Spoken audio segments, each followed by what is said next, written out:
Assalamualaikum warahmatullahi wabarakatuh. Alhamdulillah. Alhamdulillahillazi yahsuruna fil mahsyar. Ashhadu an la ilaha illallahul malikul jabbar. Wa ashhadu anna habibana wa nabiyyana Muhammadan abduhu wa rasuluh sayyidul insi wal bashar. Allahumma salli wa sallim wa barik ala sayyidina Muhammad wa ala alihi wa ashabihi ajma'in. Amma ba'du, faya ayyuhal hadirun, ittaqullaha haqqa tuqatih, wa la tamutunna illa wa antum muslimun. Qala Allah Ta'ala fil Qur'anil Azim, A'udzu billahi minasy syaithanir rajim.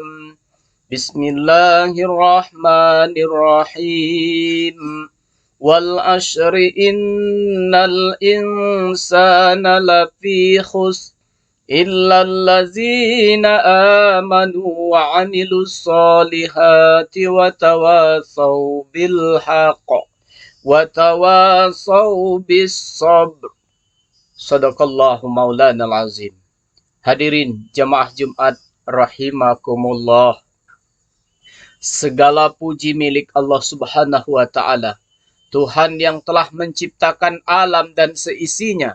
Syukur kita sudah sepantasnya selalu terucap karena banyak anugerah termasuk nikmat tak terhingga telah Allah Subhanahu wa taala berikan kepada kita semuanya.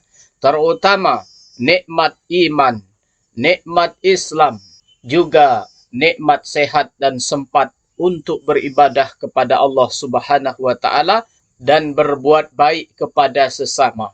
Salawat dan salam marilah kita senantiasa haturkan kepada Rasulullah Muhammad sallallahu alaihi wasallam, dan semoga juga mengalir kepada keluarganya, sahabatnya, tabi'in, dan kepada kita semuanya. Kelak di hari akhir, kita tentu berharap menjadi umat yang memperoleh syafaat Nabiullah Muhammad sallallahu alaihi wasallam. Tidak lupa, saya mengajak kepada hadirin semua, tak terkecuali kepada diri saya sendiri, untuk selalu meningkatkan takwa kepada Allah Subhanahu wa taala. Ajakan ini bermakna bahwa kita harus terus berupaya sekuat tenaga untuk mendekatkan diri kepada Allah Subhanahu wa taala dengan cara memacu semangat kita dalam beribadah, taat atas perintah-perintahnya, dan tunduk atas segala hal yang telah dilarang oleh Allah Subhanahu wa ta'ala. Dengan begitu, arti takwa benar-benar bermakna untuk kita memiliki efek positif, berubah menjadi hamba lebih baik lagi. Hadirin jamaah Jumat rahimakumullah, kita perlu menyadari bahwa waktu ini terus berlalu dan tidak akan pernah kembali. Pada kesempatan yang sama sebetulnya, porsi usia kita semakin berkurang. Itulah sebabnya penting sekali memanfaatkan waktu sebaik-baik mungkin.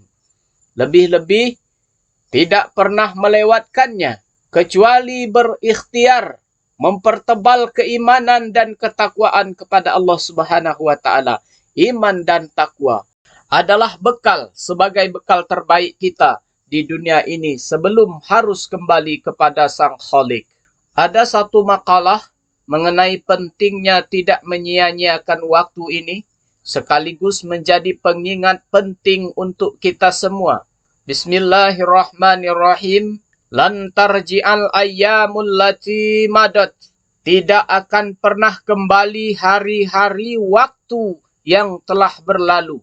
Ini adalah peringatan bagi kita semua, khususnya untuk memanfaatkan waktu sebaik-baiknya. Waktu terus mengalir, umur terus berkurang. melewatinya secara sia-sia tak akan dapat terlunasi selamanya. Hari Jumat barangkali akan datang lagi pada minggu-minggu berikutnya. Namun Jumat hari ini dan yang sudah lewat tak akan pernah terulang kembali. Itulah mengapa waktu diibaratkan seperti pedang. Bila tak pandai menggunakannya, ia akan melukai pemiliknya. Hadirin jemaah Jumat rahimakumullah, menyadari tentang waktu yang tak akan pernah berulang, maka tidak ada pilihan lain kecuali mengisinya dengan segala hal yang bermanfaat. Rasulullah sallallahu alaihi wasallam pernah ditanya oleh para sahabat perihal paling baik dan buruknya manusia. Kemudian Nabi menjelaskan bahwa manusia terbaik adalah mereka yang Allah berikan umur panjang, kemudian digunakan untuk melakukan kebaikan. Sebaliknya, paling buruk manusia adalah mereka yang diberikan umur yang panjang, namun panjangnya umur tersebut digunakan untuk keburukan. Hadis ini, sebagaimana disebutkan oleh Ibnu Rajab, Nabi bersabda, wa fit Tirmizi anhu sallallahu alaihi wasallam annahu su'ila ayyun nasu khair qala man tola umruhu wa hasuna amaluhu. Dalam riwayat Imam At-Tirmizi dari Rasulullah sallallahu alaihi wasallam bahwa ia pernah ditanya, siapakah yang paling baiknya manusia? Nabi menjawab, orang yang dikarunia umur yang panjang dan baik serta benar perbuatannya. Qila wa ayyun nasi sarrun qala man tola umruhu wa sa'a amaluhu. Kemudian ditanya lagi, dan siapakah yang paling jelek manusia itu? Nabi menjawab, orang yang panjang umurnya dan jelek pula lah perbuatannya. Dari hadis ini dapat dipahami bahwa umur yang panjang tidak hanya menjadi nikmat dari Allah Subhanahu wa taala, tetapi juga menjadi penentu kebaikan dan keburukan manusia. Manusia yang dikarunia umur yang panjang, umur tersebut digunakan untuk mengerjakan kebaikan, memperbanyak ibadah dan terus konsisten dalam ketaatan, maka termasuk dalam golongan yang orang yang paling baiknya manusia. Pasalnya mereka telah dikarunia umur panjang dan berhasil menggunakannya untuk kebaikan. Oleh karena itu, marilah kita jadikan setiap waktu yang terus berlalu ini sebagai momentum untuk merenungi hakikat umur yang telah diberikan oleh Allah Subhanahu wa taala. Sudahkah tambahan umur juga menjadi perantara untuk menambahkan kebaikan, menambah ibadah, dan menambah ketaatan? Atau justru sebaliknya, kemaksiatan terus bertambah dan kejelekan terus dilakukan? Hadirin jemaah Jumat rahimakumullah, Imam Ibnu Rajab Al-Hambali dalam salah satu karyanya mengatakan bahwa bertambahnya umur dan kebaikan menjadi barometer keimanan seseorang. Karena orang-orang beriman akan terus bertambah kebaikannya seiring dengan bertambahnya umur. Dalam kitab Latiful Ma'arif dijelaskan, fal mu'minul qa'im bisurutil imani la yazdadu bituli umrihi illa khairan wa man kana kazalika fal hayatu khairul lahu minal mauti. Maka orang beriman yang menunaikan semua ketentuan-ketentuan iman tidak akan bertambah dari panjangnya umur, selain juga bertambah kebaikan.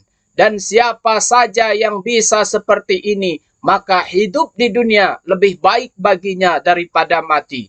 Demikianlah khutbah Jumat singkat ini, semoga bisa menjadi perantara untuk semakin semangat dalam meningkatkan kebaikan, ketaatan, dan menjauhi larangan, serta tahun ini dan tahun-tahun berikutnya menjadi tahun yang barokah dan bermanfaat. Amin ya rabbal alamin.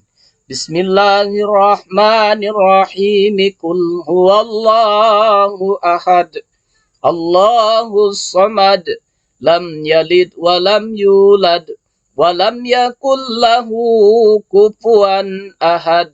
Barakallahu li wa lakum fil Qur'anil azim wa nafa'ani wa iyyakum bima fihi minal ayati wa zikril hakim wa taqabbala minni wa minkum tilawatahu innahu huwas samiul alim.